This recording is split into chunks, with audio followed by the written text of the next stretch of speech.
Let me just add a little codicil to the to my rant as I was wrapping up the last half hour about how within organizations, particularly organizations working for consequential significant change, and in my case, in my experience, it was SDS.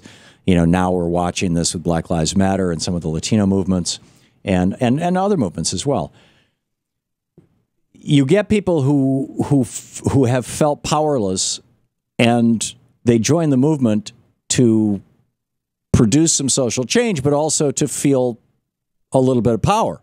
I mean, you know, which is an okay thing. I'm not saying that this is any kind of pathology or whatever. It's just this is a normal response to being powerless.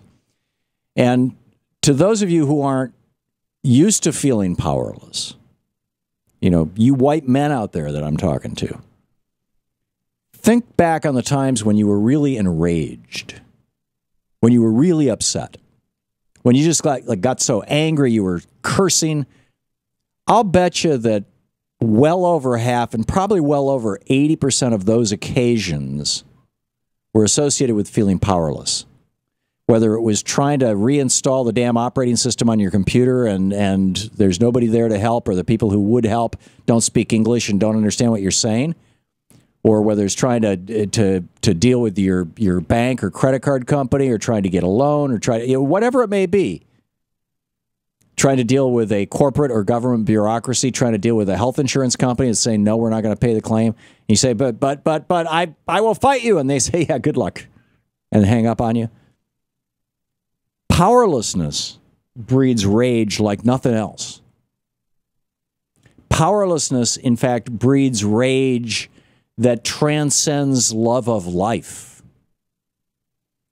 In the 7,400-year history of Iraq as a society, culture, civilization, goes back to the Epic of Gilgamesh. Gilgamesh built the first city in what we call Iraq. It was called Uruk. Back then they called the country Ur, or Ur. It was U-R. U-R-U-K was the city. From that time until 2003, 7,400 years, there had never been a suicide bombing in Iraq.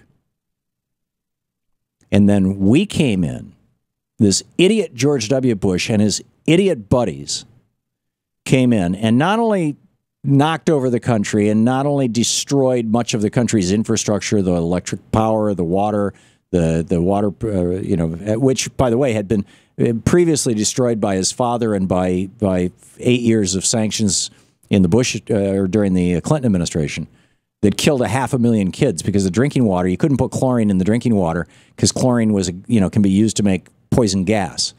And so basically the entire water system for Iraq for 10 years was river water, Euphrates River water, which is badly contaminated. And these children would get diarrheal diseases, food poisoning essentially, and they would die of dehydration in this very hot country, particularly in the summer. And so we go in and we knock down the country, we knock down the infrastructure.